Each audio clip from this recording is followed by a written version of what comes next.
사랑 나를 부르시네. 자격 없는 나를 오늘도 초대하네. 나의 삶은 주만 찬양하며 노래하리.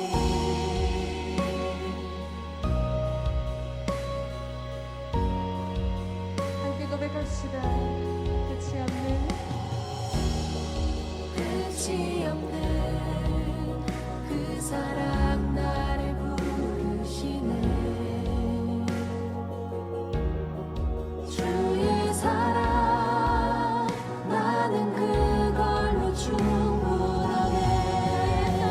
나의 삶은 결코 이전과 같지 않으리. 내 평생에 주만 찬양하며 노래하리.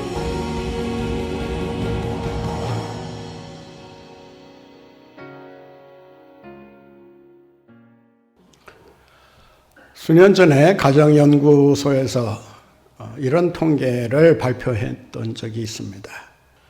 미국 청소년들의 55% 이상이 깨어진 가정에서 자라나고 있다.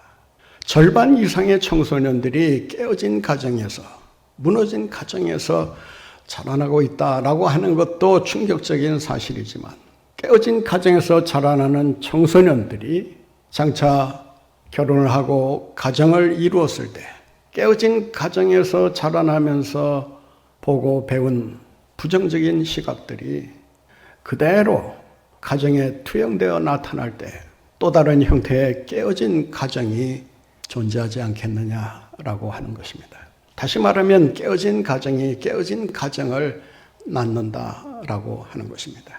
물론 깨어진 가정에서도 그렇지 않은 가정이 나타날 수 있습니다. 그러나 깨어진 가정에서 건강하고 행복한 가정으로 만들어진다라고 하는 것은 극히 힘든 일이 아닐 수가 없다고 할 수 있습니다. 건강하고 행복한 가정이라고 해서 또 건강하고 행복한 가정을 낳는 것만은 아닙니다. 자손들이 엉뚱한 생각을 한다든지 또 가정에 대한 잘못된 편견을 가지고 가정을 이루며 살아갈 때 건강하고 행복한 가정이 깨지는 것은 순간적이라고 말할 수 있습니다. 우리나라의 상황을 놓고 보면 과연 어느 정도의 젊은이들이, 청소년들이 깨어진 가정에서 성장하고 있을까? 얼마 전에 발표한 그 통계에 따르면 이혼율이 33%에 달한다고 합니다. 상당히 높은 수치가 아닐 수가 없습니다. 이혼함으로써 그 가정이 깨지는 것은 뭐 그렇다 치더라도 온전한 가정일지라도 겉으로는 온전할지 모르나 내면적으로는 깨어진 가정이 존속할 수 있는 그런 가정이 있다라고 할 수 있습니다. 그렇다고 한다면 이혼한 가정과 함께 내면적인 깨어진 가정을 놓고 볼 때 우리가 얼마나 많은 청소년들이 깨어진 가정에서 자라날까? 아무리 적게 잡아도 40% 이상이 되지 않겠나? 이런 예측을 해보게 됩니다. 뭐 40%냐 50%냐가 중요한 것이라기보다는 깨어진 가정에서 자라나는 청소년들이 결혼에 대한, 가정에 대한 잘못된 생각을 가지고 가정을 세워가려고자 할 때에 그 가정이 건강하고 행복한 가정으로 만들어지기보다는 깨어진 가정이 될 확률이 훨씬 더 높다라고 말할 수 있을 것입니다. 이제는 정상적인 가정을 우리가 생각하는 것보다는 깨어진 가정을 어떻게 다시 바로 세울 수 있는가, 여기에 대한 신앙적인 고민과 함께 또 영적인 대안이 만들어져야 한다고 생각합니다. 리폼드 신학대학원에 구약학 교수로 있는 리처드 프렛이라고 하는 사람이 쓴 성경에 나오는 깨어진 가정들이라는 책을 보면 깨어진 가정의 문제가 어제 오늘의 문제만은 아니라는 것입니다. 성경에 등장하는 최초의 가정 역시도 처음에는 온전한 가정으로 출발했을지 모르나 아담과 이브의 범죄로 인해서 순식간에 깨어지는 가정으로 나타났다라고 하는 것입니다. 최초의 가정뿐만 아니라 성경에 나오는 여러 유형의 가정들을 한번 살펴보세요. 다 흠이 있고 문제가 있고 말 못할 사정들이 다 그 가정 안에 벌어지고 있는 것을 보게 됩니다. 어떤 의미에서는 온전한 가정보다는 깨어진 가정이 훨씬 더 성경에 많이 나오고 있다라고 할 수 있습니다.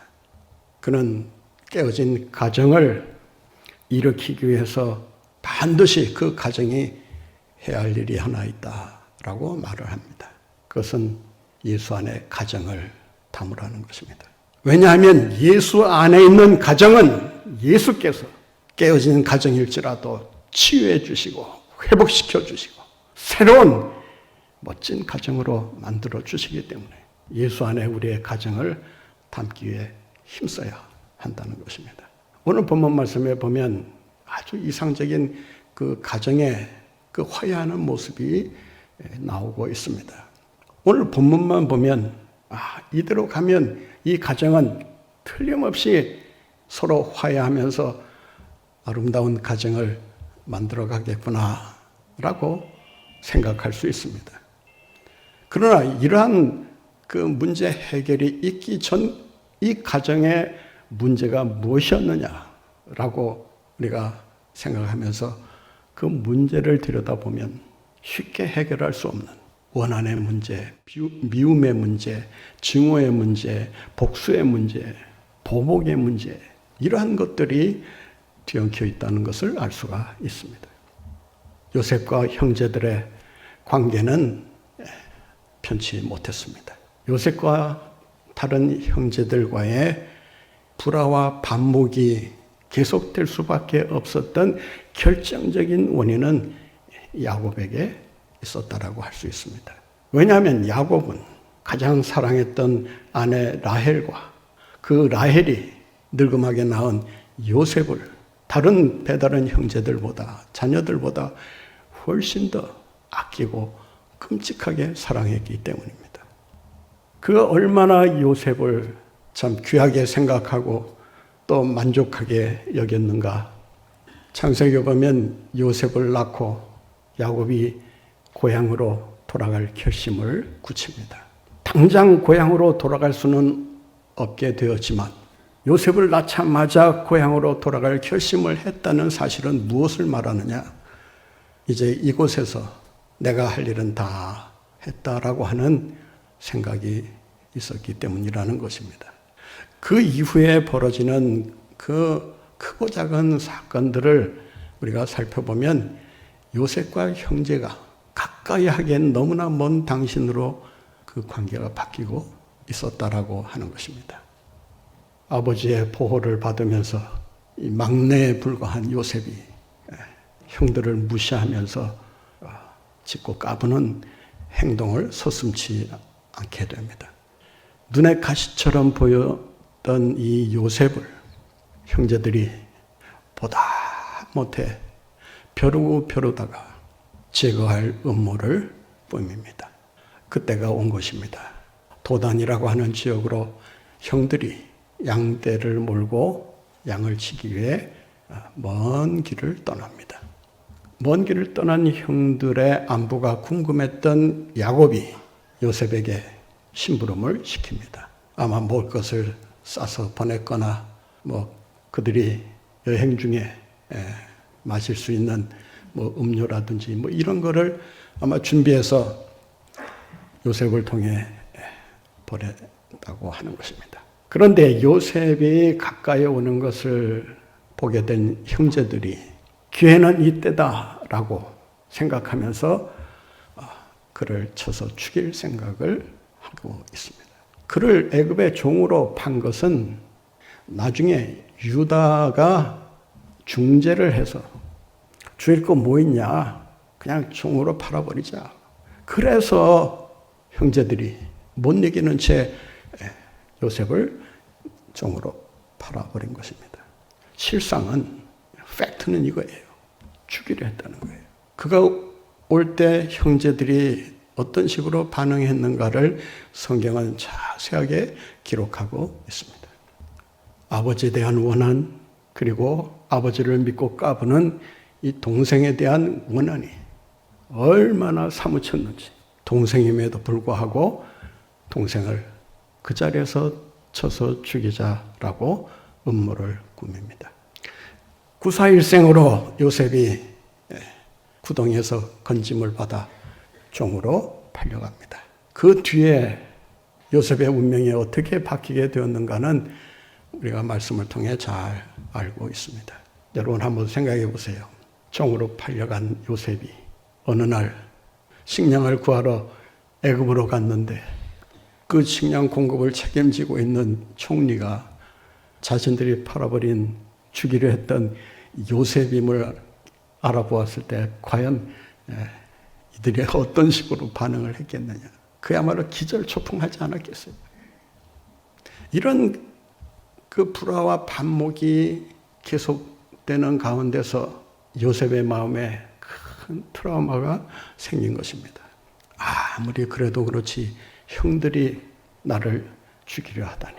자기가 잘못한 거는 조금도 생각지 않고 형들의 그러한 그 모질고 잔인하게 이를 데 없는 그 폭력에 대해서만 기억을 하고 있었던 것입니다. 그를 팔아버리고 아버지 집으로 들어간 형제들은 이제 골치 아픈 녀석이 사라졌으니 이제는 우리 세상에 왔다. 아버지도 이제는 우리에게 요셉에게 주지 못했던 사랑을 우리에게 돌려주지 않겠느냐. 뭐 이런 생각으로 아마 지냈을 것입니다. 요셉은 요셉대로 팔려가면서 이를 아마 바득 갈지 않았을까. 뭐 그런 내용은 없지만은 형들이 자기를 죽이려고 하는 그것을 자기가 두 눈으로 보고 그 형들이 자기를 얼마나 그 욕을 하고 나쁘게 생각했는가를 그들의 대화를 통해 다 들었잖아요. 그러니까 이 둘의 관계는 다시 화해하기가 어려울 정도로 그 관계가 파괴되어 버렸다라고 하는 것입니다. 그야말로 상실의 위기가 있었던 것입니다. 그러던 차에 아버지가 돌아가십니다. 아버지가 살아계실 때는 아버지가 중재 역할을 하면서 요셉은 요셉대로 타이르고 형제들은 형제대로 타이르면서 나름대로 서로 화목하게 지내도록 아마 열심히 그 역할을 했을 거예요. 그런 상황에서 그 역할을 하시던 부친이 돌아가시니까 그제서야 정신이 또 바짝 든 것입니다. 지난날 요셉에게 했던 그 비인간적이고 잔인하게 이를 데 없었던 행위가 마음에 걸렸던 것입니다. 불안해지기 시작하고 두려움에 휩싸이기 시작합니다. 이제 아버지가 돌아가셨으니 요셉이 우리를 가만두지 않을 것이다. 아버지가 살아계실 때는 아버지 얼굴을 봐서 참았을지 모르지만 이제 그 중재 역할을 하는 아버지마저 없는 이 세상에서 반드시 우리에게 보복할 것이다 라고 하는 이런 확신을 형제들이 가졌던 것입니다. 도둑이 제발 저린다고 지은 죄가 형제들의 발목을 붙잡게 된 것입니다. 그래서 15절에 보면 이렇게 서로 이 문제를 놓고 어떻게 하면 좋을까 상의를 시작합니다. 15절 말씀 한번 보세요. 요셉의 형제들이 그들의 아버지가 죽었음을 보고 말하되 요셉이 혹시 우리를 미워하여 우리가 그에게 행한 모든 악을 다 갚지나 아니할까? 여기서 갚지나 아니할까라고 하는 말은 일말의 어떤 그 희망을 갖고 하는 말이 아니에요. 히브리어 원문대로 번역하면 이런 뜻이 됩니다. 요셉이 반드시 보복할 것이다. 반드시 되갚을 것이다. 그들은 자기들이 동생인 요셉에게 해서는 안 될 짓을 했다는 것을 그들은 깊이 알고 있었던 것입니다. 그것이 아버지가 돌아가시고 나서 자신들에게 현실로 닥쳐왔던 것입니다.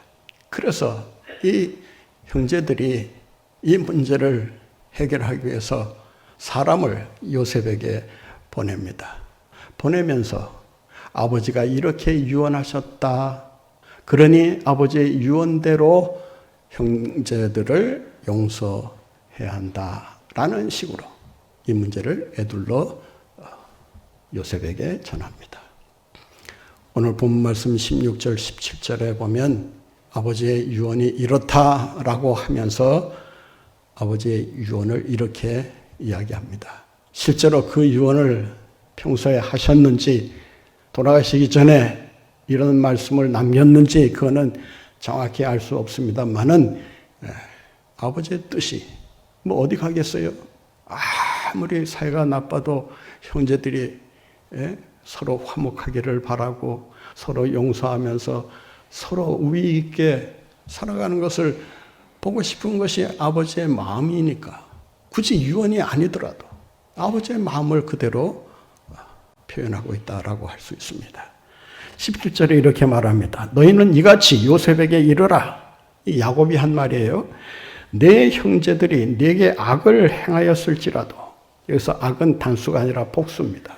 악들을 행하였을지라도 이제 바라건대 그들의 허물과 죄를 용서하라 하셨나니 당신 아버지의 하나님의 종들인 우리 죄를 이제 용서하소서. 그들은 아버지의 유언을 제시하면서 우리를 용서해달라고 이야기합니다.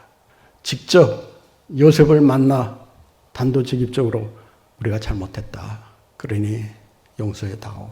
우리가 그날 우리가 한 짓을 우리도 너무나 참 뼈아프게 후회하고 있다. 지금 생각해 보면 참 너에게 정말 깊은 상처를 주었구나. 몹쓸 짓을 했구나. 뭐 형들이 좀 이렇게 형답게 사과하고 회개하면 그만인 것을 부모의 유언을 들이대면서 부모의 유언이 이러니까 용서해달라. 아직도 정신을 못 차리고 있다는 그런 반증이라고 할 수 있습니다. 두 번째는요. 요셉에게 이렇게 얘기합니다. 본말씀 17절 중반절 보세요. 당신 아버지의 하나님의 종들인 우리 죄를 용서해달라. 당신의 아버지. 잘 들으세요. 야곱이 요셉의 아버지만 됩니까? 자기네들의 아버지는 아닙니까? 당신의 아버지라고 하는 것을 보면 형제들이 뭔가 다른 생각을 하고 있었다는 것을 알 수가 있습니다. 제대로 얘기하면 이렇게 얘기해야 되잖아요. 우리의 아버지. 그런데 왜 요셉의 아버지라고 얘기를 하고 있을까? 그것은 아버지와의 관계 속에서 형제들이 개입하는 것을 꺼려했기 때문이라고 할 수 있습니다. 그 관계 속에서 형제들이 또 끼어들면 또 옛날 생각을 하게 될 것이고 또 그 관계 속에서 그 얽혀있는 실타래를 풀어가려고 하면 또 싸움이 날 것이고 어떻게 보면 지혜로운 그런 말이라고 할 수 있습니다. 여기서 이들이 이렇게 말합니다. 하나님의 종들인 우리. 언제적부터 자기들이 하나님의 종들이었습니까? 하나님의 종들이었다면 동생을 그렇게 비인간적으로 대접하고 죽이려 했겠습니까? 이 말의 뜻은 이것입니다. 너 하나님 믿잖아. 너 전에도 우리 만났을 때 지금까지 모든 되어진 일은 다 하나님의 섭리 가운데 되어진 일이라고 또 고백하지 않았냐? 그러니까 하나님 안에서 네가 다 해결을 했다면 우리에게도 그 하나님의 용서를 보여달라라고 하는 의미가 담겨 있는 것입니다. 그들은 아버지의 유언을 내세우고 하나님을 내세워서 요셉의 용서를 기대하고 있습니다. 더 나아가 오늘 본 말씀 16절에 보면 이들이 얼마만큼 그 다급한 상황에 있었는가를 알 수가 있습니다. 18절 말씀 한번 보실까요? 그들의 형들이 또 친히 와서 요셉의 앞에 엎드려 이르되 처음에는 사람을 보냈어요. 보내서 아버지가 이렇게 유언했다더라. 그러니 용서해달라. 이렇게 간접적인 방법을 사용했다면 16절에 보면 그의 형들이 친히 와서, 그러니까 직접 왔단 말이죠. 와서 요셉의 앞에 엎드려. 이 엎드려라고 하는 이 엎드린다는 말은 무너진다 그런 뜻이에요. 그러니까 우리가 몸을 무너지듯이 엎드린다고 하는 것은 그냥 납작 엎드린다는 그런 표현으로 대신할 수 있습니다. 그러면서 하는 말이 우리는 당신의 종들이니다. 야, 정말 하기 어려운 말을 지금 하고 있는 거예요. 얼마나 지금 마음이 불안하고 이 보복당하지 않을까 근심이 되었으면 당신의 종이 될 테니까 당신 처분대로 우리가 그저 이행할 테니까 좀 봐주라 그런 얘기예요. 그러니까 종이 된다라고 하는 말은 당신의 처분대로 하겠습니다. 그런 뜻이라고 할 수 있습니다. 그러나 한번 생각해 보세요. 가정의 그 구성원들의 관계가 종과 상전의 관계가 되면 여러분 그 가정이 행복하겠습니까? 평안하겠습니까? 지금 보면 위치가 완전히 거꾸로 되는 거 아니에요. 막내가 형들의 상전이 돼서 형들을 부려먹겠다는 거 아니에요. 한두 번은 형들이 아마 그런 비굴한 자세를 보이면서 뭐 억지로라도 그냥 총처럼 행동하려고 할 수 있었을 거예요. 그런데 마음에는 그게 허용이 되지 않는 거예요. 말은 그렇게 했지만 실제로 동생이 주인처럼 형들을 부려먹고 무시하고 함부로 대한다고 하면 그 가만히 있을 형들이 또 어디 있겠습니까? 그런 식의 관계는 가정을 행복하게 만들어줄 수가 없습니다. 또 다른 형태의 깨어진 가정이 형성될 수밖에 없다는 것입니다. 가족 구성원들의 관계는 힘의 관계가 아닙니다. 나의 질서는 있어요. 누가 먼저 태어났느냐. 그 관계는 지켜져야 하지만 그 관계가 힘의 관계가 되어서는 안 된다는 거예요. 힘의 관계가 될 때 반드시 그 가정은 문제 가정으로, 위기 가정으로 파괴될 수밖에 없습니다. 구성원들의 관계는 사랑의 관계여야 합니다. 부모와 자식이 그리고 형제 자매들 간에 서로 사랑하는 이 관계가 이루어질 때 그 가정이 행복한 가정이 될 수 있다는 것입니다. 여기에 대해서 요셉이 뭐라고 말을 하고 있습니까? 예수 안에 가정을 담으려고 하는 이 요셉의 그 위대한 신앙의 면모를 여기서 발견하게 됩니다. 본 말씀 20절을 같이 보겠습니다. 당신들은 나를 해하려 하였으나 하나님은 그것을 선으로 바꾸사 오늘과 같이 많은 백성의 생명을 구원하게 하시려 하셨다. 보세요. 요셉은 자기가 겪은 고난을 고난이라고 말하지 않습니다. 형들에 의해서 종으로 팔려가 온갖 고생을 한 것에 대해서 고생이라고 말하지 않습니다. 자기가 당한 불행을 불행이라고 얘기하지 않습니다. 그가 겪을 수밖에 없었던 그 파란만장했던 그 세월, 그 고통의 순간순간이 다 뭐다? 하나님의 섭리 가운데 이루어지는 일이었다. 형들이 자기를 해하려고 자기를 죽이려고 했고 팔아넘긴 그 행위 자체도 인간의 눈으로 보면 악한 행위에 불과하지만 하나님은 그 악한 행위를 바꾸셔서 오늘 본문에 보면 바꾸사, 이 하샤브, 바꾸사 이 말은 새로운 방향으로 전환시킨다 그런 뜻입니다. 그러니까 예수 안에 우리의 가정을 담아야 하는 이유가 바로 여기에 있는 것입니다. 하나님은 깨어진 가정을 바꾸신다라고 하는 것입니다. 믿습니까? 여러분의 가정이 깨어진 가정이라고 실망하고 계십니까? 무너진 가정이라고 좌절하고 계십니까? 하나님은 깨어진 가정을 행복한 가정으로 바꾸신다. 바꾸시는 분이심을 잊지 마시기를 바랍니다. 절망을 희망으로 바꾸시고 불가능을 가능으로 바꾸시는 하나님께서 여러분의 깨어진 가정 포기하지 않고 예수 안에 여러분의 가정을 담으려고 할 때 하나님께서 반드시 여러분의 가정을 회복시키시고 상처를 싸매주시고 새로운 멋진 가정으로 만드셔서 하나님의 뜻을 이루는 축복의 가문으로 세워주실 줄 믿습니다. 향하며 노래